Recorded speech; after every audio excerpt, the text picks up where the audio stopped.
historias que no se terminan cuando se apagan las luces ni cuando el público deja de aplaudir. Historias que quedan suspendidas en el tiempo, reapareciendo cada tanto con otro formato, otro escenario, otro pretexto. Dos mujeres jóvenes, exitosas y con personalidades enormes quedaron ubicadas en lados opuestos de una historia que nunca eligieron contar así. Con los años, esa rivalidad dejó de ser solo un recuerdo de los 90. Volvió en entrevistas, en escenarios compartidos, en comentarios que parecían mínimos pero cargaban décadas de historia. Cada intento de cierre fue parcial, cada gesto de reconciliación ambiguo, como si nada hubiera quedado del todo resuelto. Esta es la historia de Paulina Rubio y Alejandra Guzmán, dos figuras centrales del pop mexicano, unidas para siempre por un mismo episodio y separadas por una competencia que el tiempo nunca logró borrar del todo. Y en el medio, Eric Rubin, el punto de origen de una guerra que terminó siendo mucho más grande que él. Esta no es solo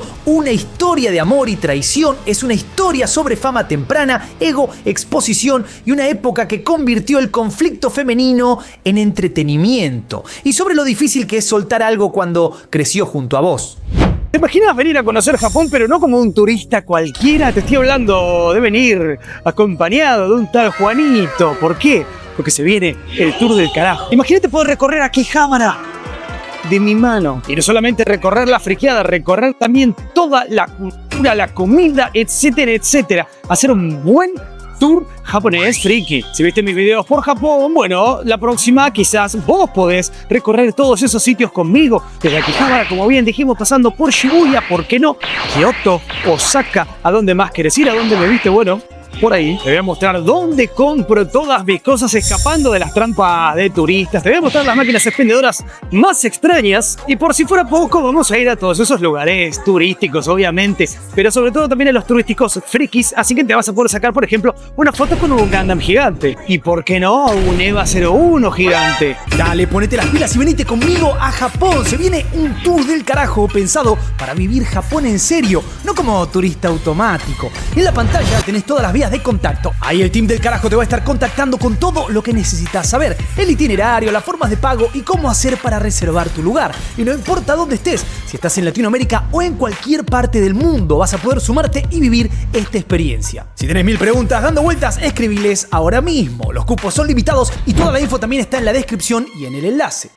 Antes de que su nombre quedara atado a una rivalidad histórica, Paulina Rubio ya llevaba años viviendo bajo una lupa. Entró a Timbiriche cuando tenía apenas 10 años, a principios de los años 80, en un grupo que no solo cantaba, fabricaba ídolos infantiles a una velocidad feroz. Ahí creció literalmente frente al público, aprendió a girar, a sonreír, a competir y a entender muy temprano que en ese mundo el foco nunca alcanza para todos. Desde chica, Paulina fue distinta. No era solo la imagen de la niña bonita, tenía carácter, ambición y una necesidad clara de destacar. Ella misma lo ha dicho con los años, sin vueltas. Desde niña, lo único que quería era ser famosa. No era una fantasía ingenua, era un objetivo. Y en Timbiriche eso se notaba. Mientras el grupo funcionaba como una maquinaria colectiva, Paulina ya empezaba a construir una identidad propia. El pelo rubio, la actitud desafiante, la presencia escénica. Mucho antes de ser solista, ya era la chica dorada. En ese contexto de giras constantes, fama temprana y cero vida normal, Paulina también vivió su primer golpe emocional fuerte. Entre los 16 y 17 años se enamoró profundamente de Carlos Pavón, un deportista ligado al automovilismo o motocross según distintas versiones. Fue un amor intenso, adolescente, de esos que parecen absolutos, pero todo se rompió de forma brutal cuando él sufrió un accidente durante una práctica deportiva que le provocó un infarto cerebral. La noticia le llegó a Paulina mientras estaba de gira con Timbiriche. Le avisaron que su novio estaba en estado crítico con pocas probabilidades de despertar. Aún así, esa misma noche tuvo que subir al escenario, cantó, sonrió, cumplió. Poco después le confirmaron que Carlos había fallecido. El duelo no vino con pausa ni resguardo, vino mezclado con aplausos, luces y una agenda que no se detenía por nadie. Ese dolor quedó plasmado más tarde en su primer disco como solista, específicamente en la canción Sabor a Miel, donde habla de la pérdida y de lo que significa extrañar a alguien que ya no está. No fue un detalle menor. Fue una herida temprana, vivida en público, sin espacio real para procesarla, que marcó su forma de vincularse con el amor y con la exposición emocional. Un año después de esa experiencia, Paulina decidió volver a abrirse sentimentalmente. Ya tenía alrededor de 18 años y seguía en Timbiriche. Ahí reaparece con fuerza Eric Rubin, a quien conocía desde la infancia. Él había entrado al grupo a los 12 años, poco después que ella, y aunque no eran pareja desde el inicio, compartieron adolescencia, giras, camerinos y una intimidad difícil de explicar desde afuera. Ambos nacieron en 1971, crecieron juntos bajo el mismo sistema y se entendían desde ese lugar. Paulina llegaba a esa relación con una mezcla compleja, ambición intacta, una identidad fuerte en construcción y un duelo todavía fresco. No era una chica ingenua ni emocionalmente liviana, era alguien que había aprendido muy rápido que el amor, como la fama, podía doler, pero también podía convertirse en territorio de disputa. Paulina Rubio y Eric Rubin no se conocieron como adultos que se cruzan en un evento. Se conocieron siendo chicos dentro de una burbuja muy particular. Timbiriche no era solo un grupo pop, era un sistema cerrado donde se convivía más que en una familia normal. Ensayos, giras, camerinos, hoteles, aviones. Crecieron juntos frente a cámaras, aprendiendo al mismo tiempo a cantar, a actuar y a competir. Eric había entrado a Timbiriche a los 12 años, poco después que Paulina. Tenían la misma edad, ambos nacidos en 1971, y compartieron toda la transición de la niñez a la adolescencia bajo una presión constante. Él era visto como el chico guapo del grupo, varonil, callado, con una imagen de rebelde contenido, muy disciplinado según quienes convivieron con él. Paulina, en cambio, era puro fuego, ambiciosa, frontal, con una necesidad casi física de protagonismo. Eran opuestos, pero encajaban justo por eso. Cuando empezaron a salir hacia 1989, los dos rondaban los 18 años y todavía seguían siendo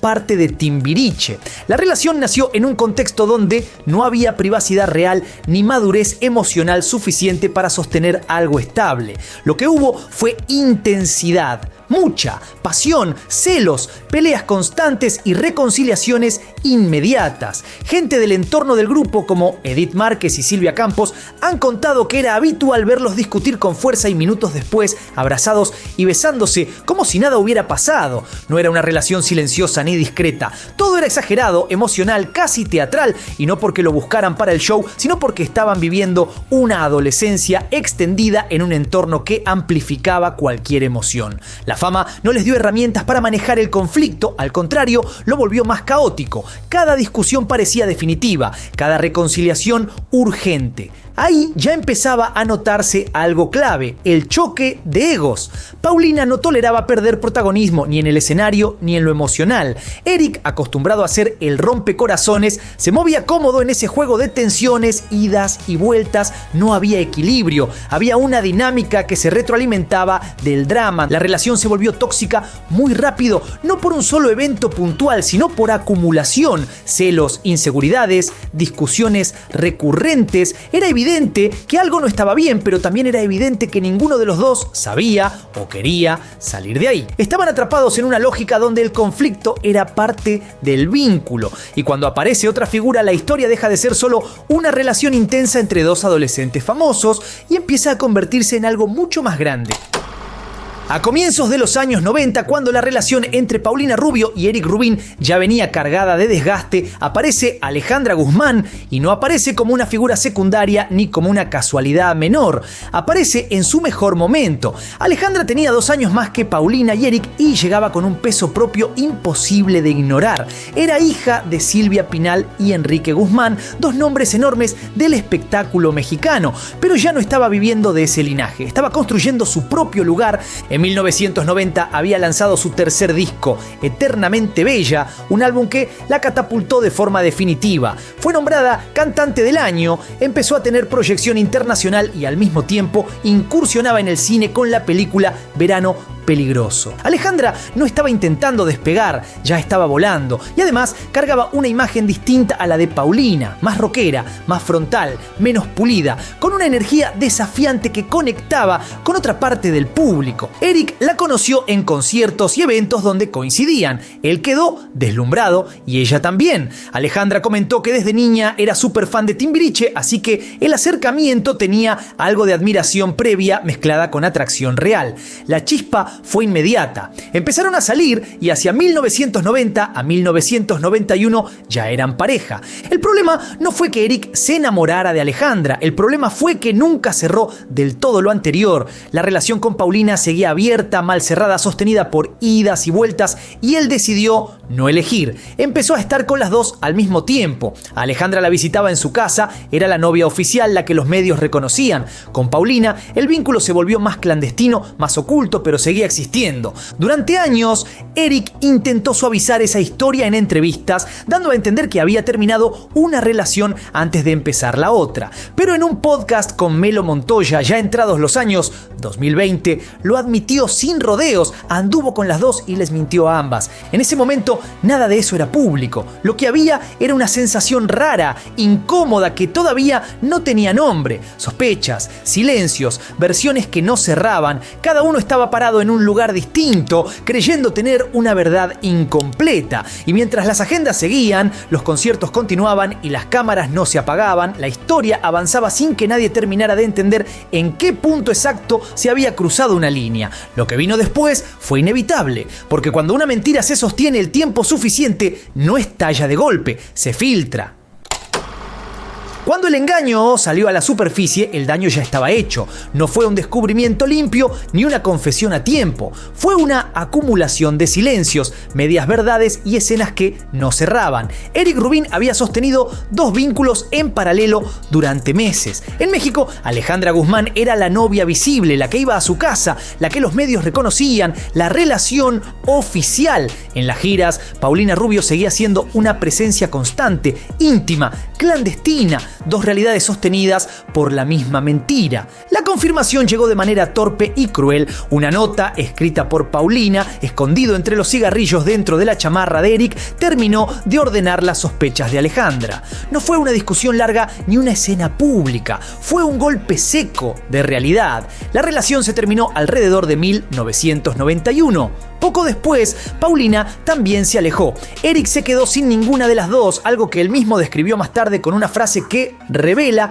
más de lo que intenta ocultar. Se quedó como el perro de las dos tortas. Con el tiempo, lejos de asumir un rol de responsabilidad, Eric fue escribiendo la historia según el contexto. Durante años habló de idas y vueltas, de confusiones, de relaciones que se superponían sin mala intención. Pero ya en 2020, en un podcast con Melo Montoya, lo dijo sin rodeos, salió con las dos, les mintió a ambas y administró la distancia geográfica para sostener el engaño. Cuando estaba en México, veía a Alejandra. Cuando estaba de gira, veía a Paulina. Hubo incluso un periodo en el que las dos coexistieron más o menos al mismo tiempo. Lo más revelador no fue solo la admisión, sino el tono. Eric llegó a decir que se sentía un hombre afortunado por haber salido con dos de las cantantes pop más importantes de México mientras ambas estaban en la cima de sus carreras. No habló de culpa ni de reparación, habló de privilegio, de ego, como si el centro del relato siguiera siendo él. Mientras tanto, la narrativa pública hizo algo predecible. En lugar de concentrarse en la mentira, el foco se desplazó hacia las mujeres. Paulina y Alejandra quedaron enfrentadas, señaladas, comparadas. El discurso se ordenó rápido. Una le quitó el novio a la otra no supo retenerlo. El infiel quedó corrido del centro, casi absuelto por default. Era principios de los 90. No había redes sociales, pero sí revistas, programas de espectáculos y una audiencia dispuesta a elegir bando. Paulina, lejos de esquivar el tema, terminó asumiendo su lugar en la historia con una franqueza incómoda. En una entrevista de aquellos años, admitió haber sido la manzana de la discordia y lo hizo sonriendo. Alejandra, en cambio, procesó la traición desde otro lugar, el enojo frontal, la exposición sin filtros, la necesidad de marcar territorio. A partir de ese punto ya no se trataba solo de amor o desamor, se trataba de reputación, de poder simbólico y de quién iba a contar la historia primero, y ahí la música estaba a punto de convertirse en el arma más filosa de todas.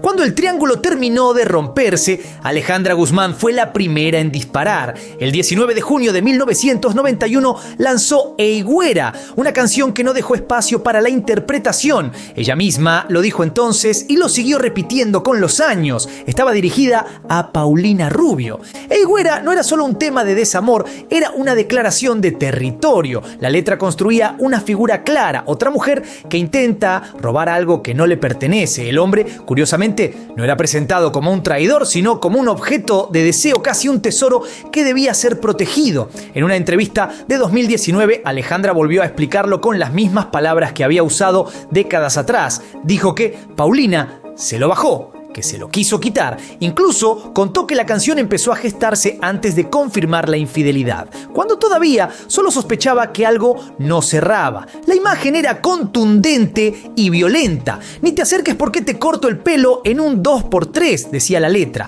No era metáfora suave, era confrontación directa, y esa energía se trasladó también al escenario. En conciertos de la época, Alejandra llegó a representar esa rivalidad de forma literal, con una mujer rubia, vestida y estilizada como Paulina Rubio, que era empujada, arrastrada y tirada al piso en medio del show, en una puesta en escena que hoy resulta difícil de ver sin incomodidad. En ese momento, sin embargo, era celebrado como parte del espectáculo. Paulina no tardó en responder. El 30 de agosto de 1992 lanzó Mío, su primer sencillo como solista. No fue una casualidad, fue una jugada estratégica. Le estaba contestando desde su debut individual a la cantante más famosa de México en ese momento, y funcionó. Mío entró al top 10 del Billboard Latino, se convirtió en disco de oro en México y con el tiempo terminó siendo una de las canciones más emblemáticas de la década. La respuesta de Paulina fue distinta, pero igual de filosa. Mío no negaba la ambigüedad del vínculo, al contrario, admitía que el hombre no era completamente suyo, pero aún así lo reclamaba. A medias, pero mío, decía la canción. Era una forma de apropiación emocional que conectó con muchas mujeres de la época que vivían relaciones incompletas, desiguales, pero profundamente naturalizadas. Paulina también confirmó que la canción estaba dirigida a Alejandra Guzmán, no lo escondió. Años después, incluso recordó que Alejandra volvió a responderle con otra canción, manteniendo viva esa dinámica de ida y vuelta. Lo que ocurrió con Ey Güera y Mío fue más que una pelea musical. Dos mujeres exitosas usando su arte para enfrentarse entre sí, mientras el hombre que había sostenido la mentira quedaba reducido a una excusa narrativa. La industria lo amplificó, el público lo consumió y la guerra quedó sellada en canciones que hasta hoy se siguen escuchando. Una vez que las canciones hicieron su parte, el conflicto dejó de pertenecerles solo a ellas, pasó a ser de todos. La rivalidad entre Paulina Rubio y Alejandra Guzmán se transformó en un producto cultural de los años 90, amplificado por revistas, programas de espectáculos y una lógica mediática que necesitaba elegir bandos. La narrativa se armó rápido y casi sin matices. ¿Eras Team Paulina o Team Alejandra? La discusión giraba alrededor de quién había sido la otra, quién había llegado primero, quién había robado a quién. El eje nunca fue la mentira sostenida de Eric Rubin, sino la supuesta competencia entre dos mujeres jóvenes, exitosas y con personalidades fuertes. La infidelidad se volvió un detalle secundario, la rivalidad femenina, el plato principal. Esa lógica no solo se veía en los medios, también estaba incrustada en la cultura popular de la época. Comerciales de televisión, como el famoso anuncio de Madame Sassou, reforzaban la idea de que el problema siempre era la otra mujer, la rubia que te quería bajar al marido.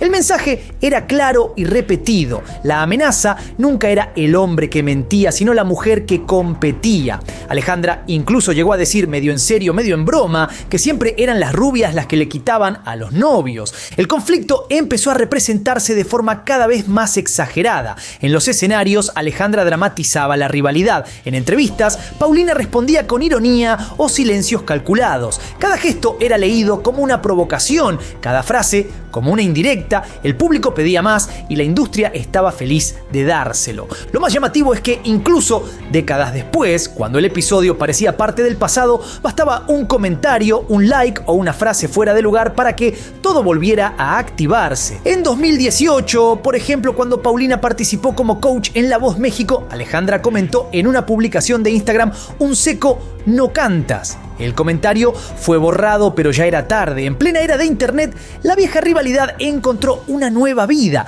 La guerra mediática no fue solo un exceso de los 90, fue una historia que se recicló, se actualizó y se sostuvo durante años porque funcionaba, porque vendía. Y de algún modo el espectáculo siempre necesitó que ellas siguieran siendo rivales, incluso cuando el tiempo ya había pasado, o eso parecía.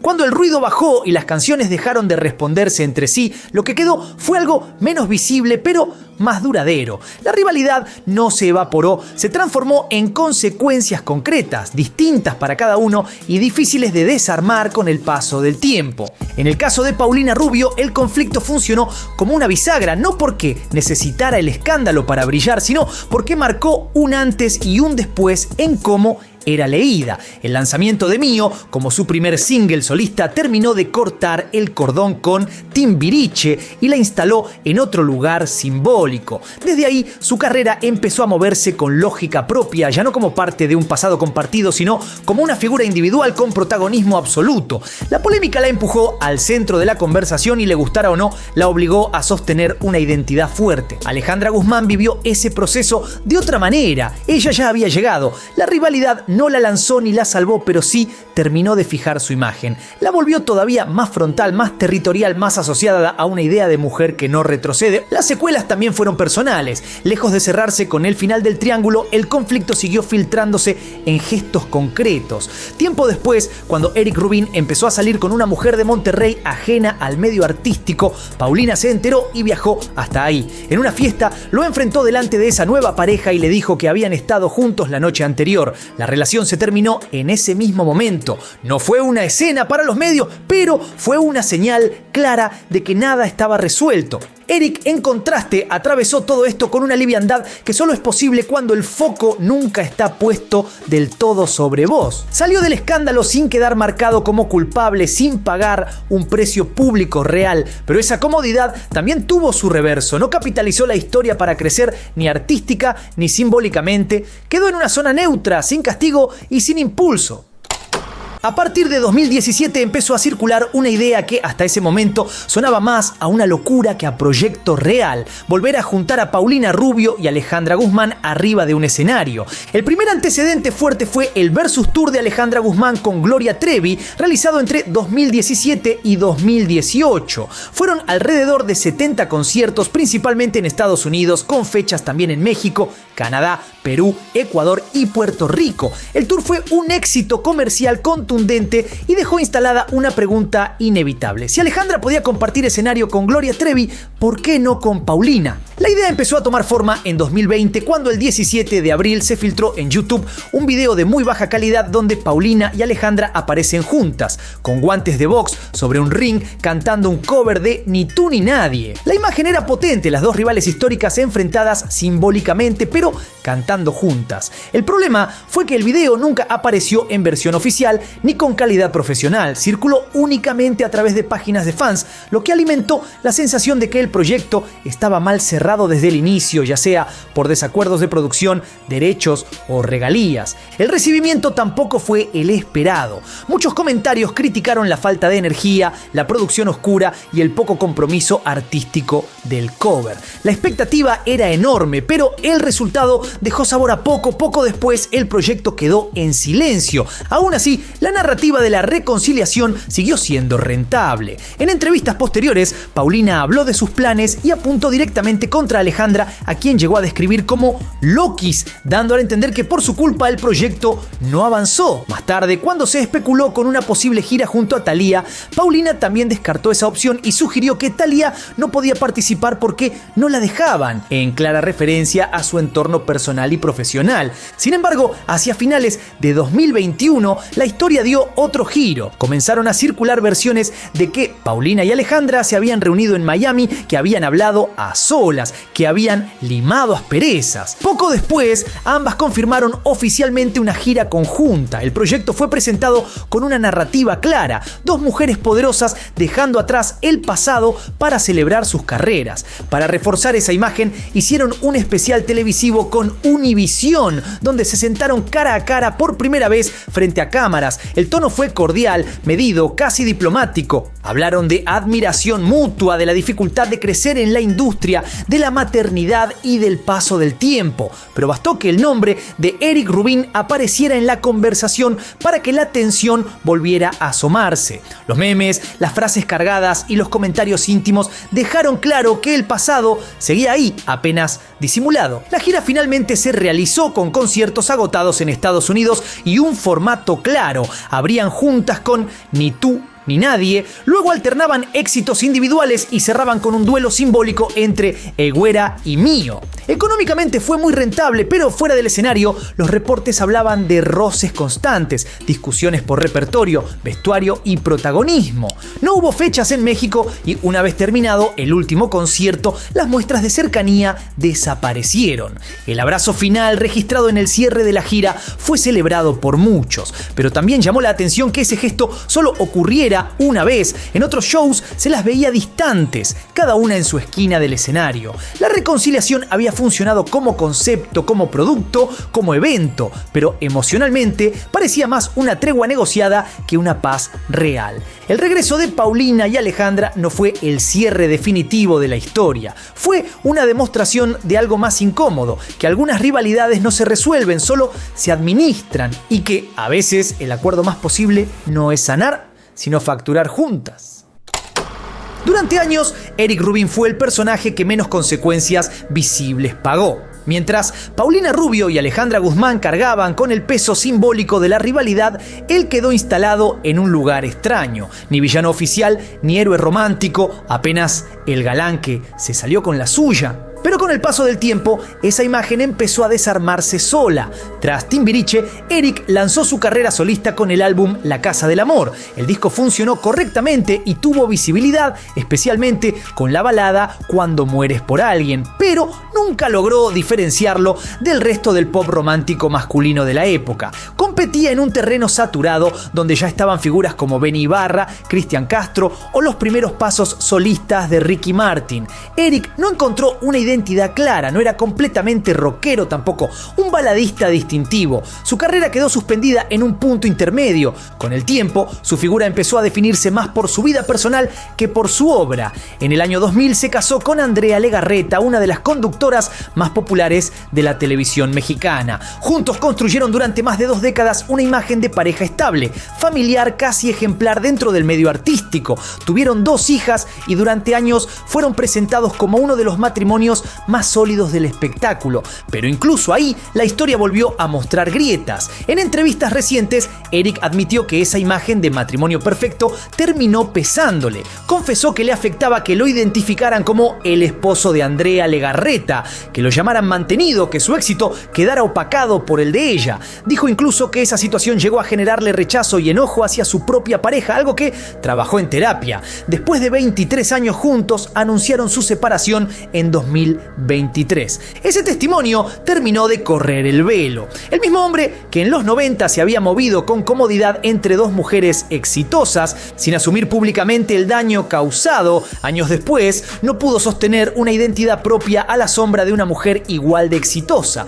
El problema ya no era la infidelidad ni el deseo, era el ego. Eric nunca fue el héroe de esta historia, tampoco fue el villano que muchos esperaban, fue algo más incómodo. Un hombre beneficiado por una cultura que lo protegió, pero incapaz de capitalizar ese privilegio en algo duradero. Salió ileso del escándalo, sí, pero también quedó atrapado en él como una figura que siempre orbitó alrededor de historias más grandes que la suya. Con los años, la historia dejó de doler como herida abierta, pero nunca terminó de cicatrizar. El tiempo pasó, las carreras avanzaron, las modas cambiaron, pero cada tanto algo volvía a activar el recuerdo, como si el pasado estuviera siempre esperando una excusa para reaparecer. Los intentos de mostrarse unidas nunca terminaron de sentirse genuinos. Incluso en el especial televisivo previo a la gira conjunta, donde ambas se sentaron a hablar frente a cámaras, el equilibrio era frágil. Había cortesía, sí, pero también competencia. El lenguaje corporal, las interrupciones, los matices. Todo sugería que la historia compartida seguía pesando más que cualquier discurso de madurez. El conflicto, además, ya no era solo entre ellas, se había extendido. Sus entornos también jugaron su parte. Las madres, Silvia Pinal y Susana Dos Amantes, participaron públicamente en esa comparación permanente, defendiendo a sus hijas y reafirmando títulos simbólicos como la reina del pop o la reina del rock. La rivalidad se volvió casi hereditaria, una narrativa que se reforzaba desde todos los frentes. Cuando finalmente compartieron escenario durante la gira, el resultado no fue emocional. Los conciertos se agotaron, el formato funcionó, el público respondió, pero fuera de los momentos estrictamente coreografiados, la distancia era evidente. Después de eso, no hubo continuidad, no hubo nuevas fechas, no hubo proyectos conjuntos, no hubo señales claras de una relación reconstruida. Paulina, en entrevistas posteriores, volvió a marcar distancia y a deslizar críticas hacia Alejandra, incluso citando frases sobre la falta de apoyo entre mujeres. El discurso de sororidad aparecía, pero siempre con reservas, siempre condicionado. El tiempo, lejos de ordenar todo, dejó un final ambiguo. No hubo reconciliación plena ni ruptura definitiva, solo una convivencia incómoda entre respeto profesional, competencia latente y una historia demasiado pesada como para borrarla. Paulina y Alejandra siguieron adelante, cada una con su camino, pero unidas para siempre por un episodio que nunca terminó de cerrarse. Al final, el caso de Paulina Rubio no es solo una historia de amor mal cerrado, ni una rivalidad eterna entre dos figuras del pop. Es el retrato de una época que convirtió el conflicto en espectáculo, que empujó a competir a quienes ya estaban brillando y que dejó al margen al responsable más cómodo de todos. Las canciones quedaron, los titulares también, los gestos, las frases filosas, los reencuentros forzados y los abrazos calculados forman parte del archivo emocional de varias generaciones. Pero lo que nunca terminó de resolverse fue eso que no se ve en el escenario: el orgullo, las heridas, la necesidad de ganar incluso cuando ya no hay premio. Tal vez por eso esta historia sigue volviendo, porque más allá de los nombres y la fama deja flotando una pregunta incómoda. Cuando el tiempo pasa y el éxito llega, ¿qué se hace con todo lo que nunca se dijo? Y si esta data suculenta te hizo ver las cosas desde otro ángulo, no te olvides de darle duro, pero bien duro, al botón de like, suscribirte al canal y activar la campanita para que YouTube te avise cada vez que tiramos una ración de data. Soy Juanito Sei, esto fue Data Suculenta y nos vemos la próxima.